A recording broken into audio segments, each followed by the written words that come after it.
नमस्कार, मी Ratnamala Suryavanshi, radio MPSC Guru spreading the knowledge powered by spectrum अकॅडमीमध्ये आपले सर्वांचे सहर्ष स्वागत करते.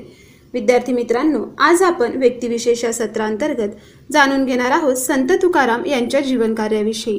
विद्यार्थी मित्रांनो, संत तुकाराम हे इसवी सनच्या 17व्या शतकातील एक वारकरी संत होते. त्यांचा जन्म वसंत पंचमीला माघ शुद्ध पंचमीला झाला. पंढरपूरचा विठ्ठल व विठोबा हे तुकारामांचे आराध्य दैवत होते. तुकारामांना वारकरी जगद्गुरू म्हणून ओळखतात. वारकरी संप्रदायातल्या प्रवचन व कीर्तनाच्या शेवटी पुंडलिक वरदे हरी विठ्ठल ही ज्ञानदेव तुकाराम पंढरीनाथ महाराज की जय, जगद्गुरू तुकाराम महाराज की जय असा जयघोष करतात. जगद्गुरू तुकाराम लोककवी होते. जे रंजले का गांजले त्यासी म्हणे जो आपुले तोची साधू ओळखावा, येथे तेथीची जाणावा अशा प्रकारचे अभंग संत तुकाराम महाराजांनी जनसामान्यांना सांगून ईश्वर भक्तीचा सुगम असा मार्ग दाखवला. वारकरी संप्रदायाची एक अखंड परंपरा त्यांनी निर्माण केली. 17व्या शतकामध्ये सामाजिक प्रबोधनाचे मुहूर्तमेढ रोवणारे सुधाकर संत म्हणून तुकाराम महाराजांचा उल्लेख करावा लागेल. तुकाराम महाराज वास्तववादी, निर्भीड आणि वेळ प्रसंगी समाजातील दांभिकपणावर रोखठोक शब्दांमध्ये प्रहार करणारे संत होते.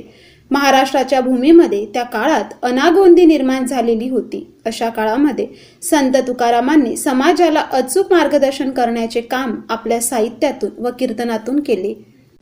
विद्यार्थी मित्रांनो, तुकाराम महाराज हे साक्षात्कारी व निर्भीड संत कवी होते. विशिष्ट वर्गाची पारंपरिक मक्तेदारी असलेला वेदांत तुकोबांचा अभंगवाणीतून सामान्य जनांपर्यंत प्रवाहित झाला. अभंग म्हटला की तो फक्त तुकारामांचाच, एवढी लोकप्रियता त्यांच्या अभंगांना मिळाली. संत तुकारामांची भावक कविता म्हणजे अभंग. हे अभंग महाराष्ट्राच्या सांस्कृतिक परंपरेचे महान घोतक आहेत. वारकरी, ईश्वर भक्त, साहित्यिक, अभ्यासक व सामान्य रसिक आजही त्यांच्या अभंगाचा अभ्यास करतात. त्यांचे अभंग खेड्यातील अशिक्षित लोकांच्याही नित्यपाठात आहेत. विद्यार्थी मित्रांनो, भागवत धर्माचा कळस होण्याचे भगवत भाग्य त्यांना लाभले. महाराष्ट्राच्या हृदयात अभंग रूपाने ते स्थिरावले आहेत. त्यांच्या अभंगात परतत्वाचा स्पर्श आहे. मंत्राचे पावित्र्य शब्द कळते पांझरते. त्यांची प्रत्यक्षानुभूती त्यांच्या भावकाव्यात आहे. त्यांच्या काव्यातील गोडवा व भाषेची रसाळता अतुलनीय आहे. संत तुकाराम महाराजांनी आपल्या अभंग लेखनाबरोबरच गवळणही रचल्या. संत तुकारामांच्या अभंगाचा अनेकांनी अनेक अंगांनी अभ्यास करून त्याचे सौंदर्य उलगडण्याचा प्रयत्न केला. महाराजांची गाथा ही अखंड ज्ञानाचा स्रोत म्हणून जनसामान्यांच्या मुखामध्ये कायम आहे. गाथा बुडवली म्हणणाऱ्यांना जनसामान्यांच्या तोंडून मुखाद्वत अभंग ऐकून गाथा जिवंत असल्याचा प्रत्यक्ष अनुभव झाला. इंद्रायणी नदीच्या काठावर लाखोंचा जनसमुदाय गाथेतील अभंग म्हणू लागेल त्यावेळी तुकाराम महाराजांना जाणीव झाली की आपले अभंग, आपली गाथा बुडालेली नाही, तर ती जनसामान्यांच्या मुखामध्ये अखंड जिवंत आहे. आपल्या कार्याची ही खरी यथोचित पावती आहे. खऱ्या अर्थाने संत तुकाराम हे त्या काळचे लोकसंत होते. बहुजन समाजाला जागृत करून देवधर्म या संबंधीची मते लोकांना पटवून देण्यामध्ये ते यशस्वी ठरले. देवधर्मातील अनागोदी त्याचप्रमाणे भोळ्या समजुती प्रयत्नपूर्वक नष्ट करण्याचा त्यांनी प्रयत्न केला. समाज मनावरील अंधश्रद्धेचा पगडा दूर करून लोकांना नवा धर्म, नवी भाषा देण्याचं काम संत तुकारामांनी केलं. संत तुकारामांचे धर्मक्रांतीचे समाज प्रबोधन आजही समाजाला मार्गदर्शक ठरलेलं आहे. त्यांचे अभंग मानवी जीवनाला उपकारक ठरले आहेत. लौकिक अर्थाने संत तुकाराम हे 8व्या पिढीतील नायक होते. V.K. राजवाडे यांनी संत चळवळीनंतर काही प्रमाणात टीका केलेली आहे. संत चळवळीच्या संदर्भामध्ये ते लिहितात, संतांच्या संत चळवळीने महाराष्ट्र 3 शतके अपंग होऊन राहिला, मात्र याला अपवाद संत रामदास हे होय. ज्ञानदेवांनी रचलेल्या भक्ती चळवळीला खऱ्या अर्थाने कळण्यास नेण्याचे काम हे संत तुकाराम महाराजांनी केलेलं होतं. विद्यार्थी मित्रांनो, संत तुकाराम महाराजांचे घराणे मोरे आणि आडनाव आंबिले आहे. त्यांच्या घराण्यातील विश्व 100 बुवा हे मूळ पुरुष महान विठ्ठल भक्त होते. त्यांच्या घरात पंढरीची वारी करण्याची परंपरा होती. तुकारामांचे वडील बोल्होबा व आई कनकाई होत. त्यांना सावजी हा मोठा भाऊ व कान्होबा धाकटा भाऊ होता. मोठा भाऊ सावजी विरक्त वृत्तीचा होता. घराची संपूर्ण जबाबदारी तुकोबांवरच होती. पुण्याचे आप्पाजी गुळवे यांची कन्या जिजाई हिच्याशी त्यांचा प्रथम विवाह झाला. तुकोबांना त्यांच्या प्रापंचिक जीवनात विपत्तीचे तडाखे सहन करावे लागले, अनेक प्रापंचिक दुःखे भोगावी लागली. ते 17 ते 18 वर्षाचे असताना त्यांचे आईवडील मरण पावले. मोठा भाऊ विरक्तीमुळे तीर्थाटनाला निघून गेला. भयंकर दुष्काळाचा त्यांना सामना करावा लागला. संतू नावाचा त्यांचा मोठा मुलगा दुष्काळातच गेला. गुरेढोरेही गेली. महाजनकी बुडाली. मन उदास झाले. संसारात विरक्ती आली. या परिस्थितीत त्यांनी श्री विठ्ठलावरची आपली परमभक्ती कायम ठेवत देहू गावाजवळील भंडारा डोंगरावर उपासना चालू केली. चिरंतनाचा शाश्वताचा शोध घेत असताना त्यांना साक्षात्कार झाला. तेथेच परब्रह्म स्वरूप श्री विठ्ठल त्यांना भेटला असे मानले जाते.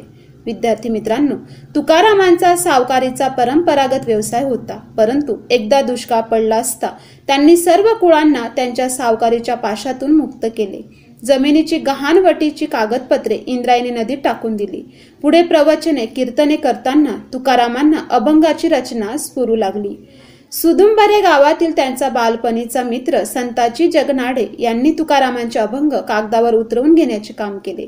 देहू गावातील मंबाजी नामक बुवाने तुकारामांना खूप त्रास दिला, परंतु तुकारामांच्या पत्नी आवलीने मंजाबींना बडण्याचा प्रयत्न केल्यावर पंबाजी पळून गेला. पण नंतर तुकारामांचा आध्यात्मिक अधिकार ओळखूनही त्याने त्याचे शिष्यत्व पत्करले. विद्यार्थी मित्रांनो, पुण्याजवळील वाघोळी गावातील रामेश्वर भट यांनी तुकारामांना संस्कृत भाषेतील वेदांचा अर्थ प्राकृतिक भाषेत सांगितल्यावरून त्यांना त्यांच्या अभंगाच्या गाथा इंद्रायणी नदीत बुडवून टाकण्याची शिक्षा दिली. विद्यार्थी मित्रांनो, फाल्गुन वैद्य तृतीयेला तुकारामांचे संदेह वैकुंठ गमन झाले असे मानले जाते. हा दिवस तुकाराम बीज म्हणून ओळखला जातो. तुकाराम महाराज हे संसारी असून सुद्धा त्यांनी आयुष्य परमार्थाकडे वळवले. सर्व समाज श्रीमंत असावा अशी त्यांची धारणा होती. गरिबांविषयी त्यांचा कळकळा होता. त्यांचे अंतःकरण महासागरासारखे होते. माणुसकीची त्यांना जाणीव होती. ते व्यापारी होते. त्यांनी स्वतःच्या वाटेला जे आले ते त्यांनी लोकांना दिले. कर्जदाराची कर्ज माफ करणारा हा जगातील पहिला संत होय. जगामध्ये समता नांदावी अशी त्यांची मनोभूमिका होती. संसारातील विरक्तीचा ते महामेरू होते. महात्मा गौतम बुद्धाने जसे राज ऐश्वर्याचा त्याग केला, तसा संत तुकाराम यांनी संसारातील सुख दुःखांचा त्याग केला. जगाचा संसार सुरळीत चालण्यासाठी त्यांनी अभंगाद्वारे मानवाला व एकूणच तत्कालीन समाजाला मार्गदर्शन केले. त्यांचे मार्गदर्शन समाजाच्या दृष्टीने मौलिक ठरले. विद्यार्थी मित्रांनो, समाजातील काही विकृत विकारांच्या लोकांनी संत तुकारामांना वेडा ठरवण्याचा प्रयत्न केला. अनेक गट कारस्थाने रचली. त्यातून तुकाराम सही सलामत सुटले. संत तुकारामांना 4 मुले होती. कन्या भागीरथी व काशी, तर मुलगे नारायण आणि महादेव. यापैकी 2 आजाराने मरण पावली. पहिली बायको गेल्यानंतर त्यांनी पुण्यातील आप्पाजी गुळवे यांची कन्या नवलाई उर्फ जिजाऊ हिच्यासोबत त्यांनी दुसरा विवाह केला. ती स्वभावाने खाष्ट होती, परंतु सती सावित्रीसारखी प्रतिव्रता होती. संत तुकारामांचा संसार तिने नीट सांभाळला. त्यांची विरक्ती सांभाळली. संत तुकाराम महाराज भंडारा डोंगरावर आत्मचिंतनासाठी 13 दिवस बसले. ईश्वराची करुणा भाकत चिंतन केले. त्यावेळी त्यांची सर्व देखभाल जिजाऊने केली. संत तुकारामांनी स्वतःचा संसार सुखाचा करण्यापेक्षा जगाच्या कल्याणासाठी कीर्तनातून अभंगवाणी रचली. लौकिक अर्थाने मायाजालात गुंतले नाहीत. विद्यार्थी मित्रांनो, जाणून घेऊया संत तुकाराम यांची वंशावळ. विशंभर आणि आमाई अंबिले यांना 2 मुले, हरी व मुकुंद. यातील एकाचा मुलगा विठ्ठल. दुसऱ्याची मुले पदाजी अंबिले, शंकर अंबिले, कान्हया अंबिले. बोल्लोबा आणि कनकाई अंबिले यांना 3 मुले. सावजी थोरला याने तीर्थयात्रेला जाण्यासाठी घर सोडले. मधला तुकाराम व धाकटा कान्होबा.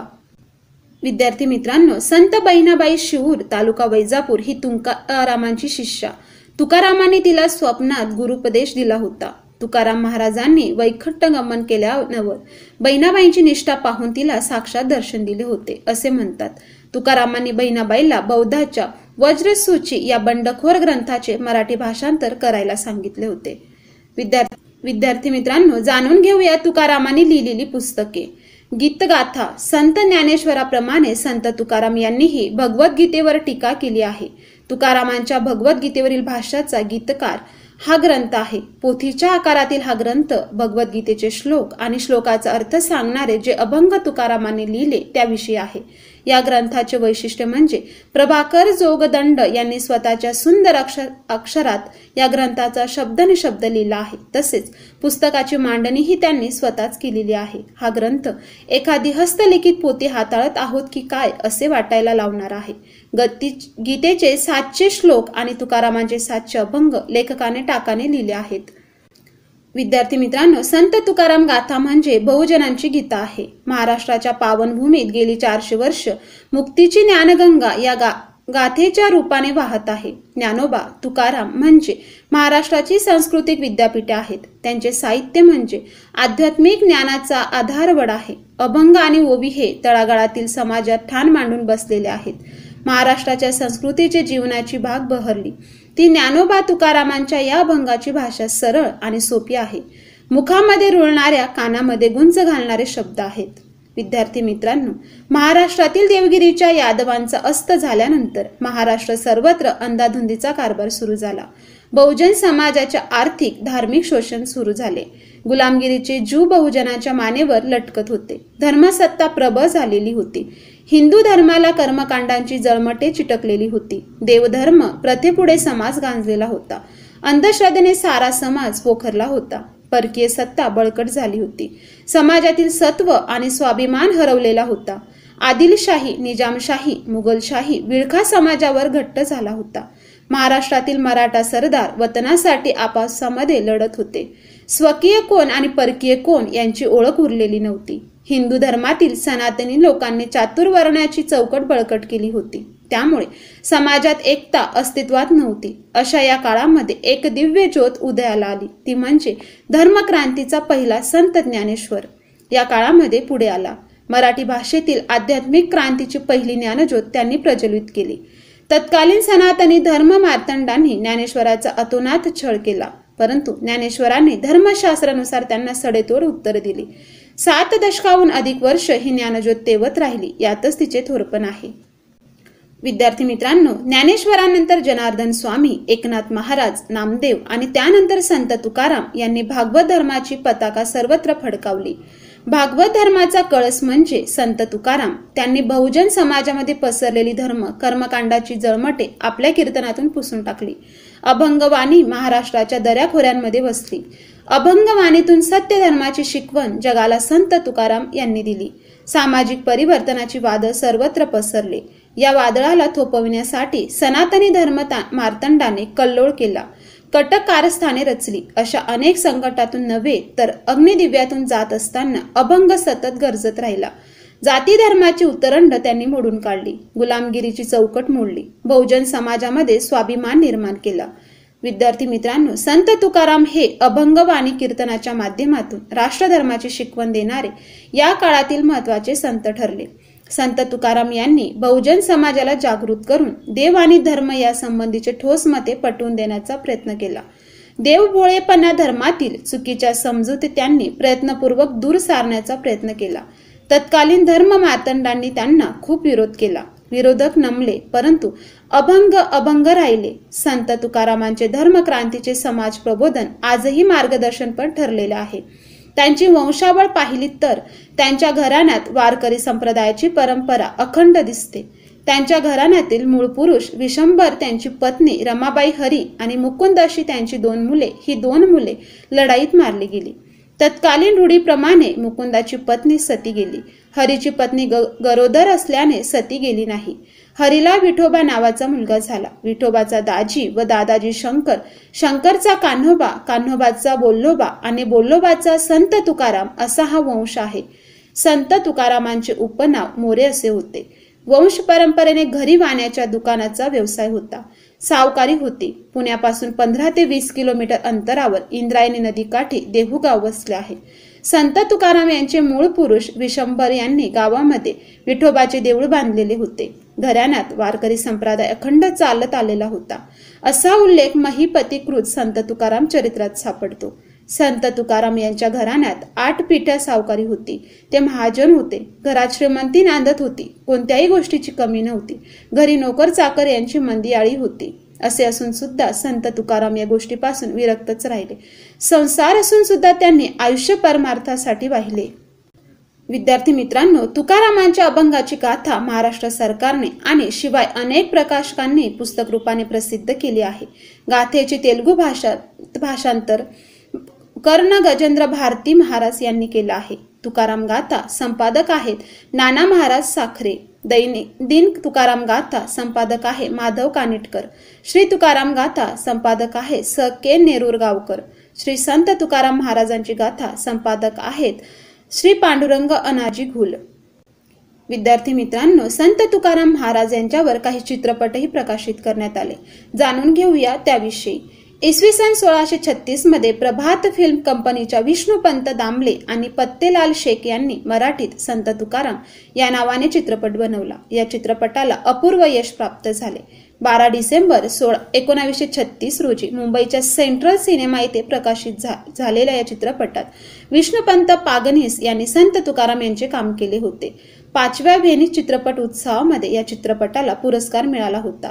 हा मराठी चित्रपट एकाच चित्रपटगृहात वर्षभर चालू राहिला.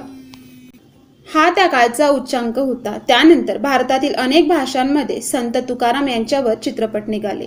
1936 सालचा मराठी चित्रपट येण्याआधी तुकारामांवर 3 चित्रपट बनले होते. पहिला मुकपटाच्या जमान्यात कोहिनूर फिल्म कंपनीचे निर्माण केलेला संत तुकाराम. त्यानंतरचे 2 तुकाराम आले ते बोलपटांच्या जमान्यात 1932 मध्ये. त्यापैकी एक तुकाराम निर्माण केला होता शारदा फिल्म कंपनीने आणि दुसरा मास्टर अँड कंपनीने संत तुकाराम अर्थात जय विठ्ठल या नावाने. शुल्क नावाच्या नटाने यात तुकारामांची भूमिका केली होती. या पलीकडे या चित्रपटाची काहीच माहिती उपलब्ध नव्हती. हा चित्रपट म्हणजे एका नाटकाचे चित्रण होते. शारदा फिल्म कंपनीचा तुकाराम मात्र चित्रपट म्हणूनच तयार करण्यात आला होता. या तुकारामांची ही काही माहिती आज उपलब्ध नाही. विद्यार्थी मित्रांनो, 1963 मध्ये संत तुकाराम नावाचा कानडी चित्रपट आला. दिग्दर्शक होते सुंदराराव नाडकर्णी. तुका झालासे कळस मराठी चित्रपट 1964. दिग्दर्शक राजा नेने. 1965 मध्ये तुकारामांवर हिंदी चित्रपट आला. त्याचे नाव होते संत तुकाराम. राजेश नंदा यांनी दिग्दर्शित केलेला हा चित्रपट अशोक फिल्मने निर्माण केला होता. शाहू मोडकांनी यात तुकारामांची भूमिका केली होती तर अनिता गुहा आवडी बनल्या होत्या. त्यानंतर 1974 मध्ये महाभक्त तुकाराम आला. हा मूळ तामिळ चित्रपट होता आणि मराठीत डब करण्यात आला. या चित्रपटाचे वैशिष्ट्य म्हणजे श्रीदेवी यात बाल तारका म्हणून पडद्यावर दिसली होती. यानंतर 2002 मध्ये आणखी एक तुकारामांवरचा चित्रपट आला. कृष्णकला फिल्मचा श्री जगद्गुरु तुकाराम. 2012 सालचा तुकाराम हा चित्रपट या सर्व संतपटांपेक्षा वेगळा आणि आधुनिक विचारसरणी मांडलेला चित्रपट आहे. हा चित्रपट चंद्रकांत कुलकर्णींनी दिग्दर्शित केला होता. तुकारामांच्या आयुष्यावर कलर्स मराठी दूरचित्रवाणी वाहिनीवरून तू माझा संगती नावाची मालिका 2014 पासून सुरू झाली.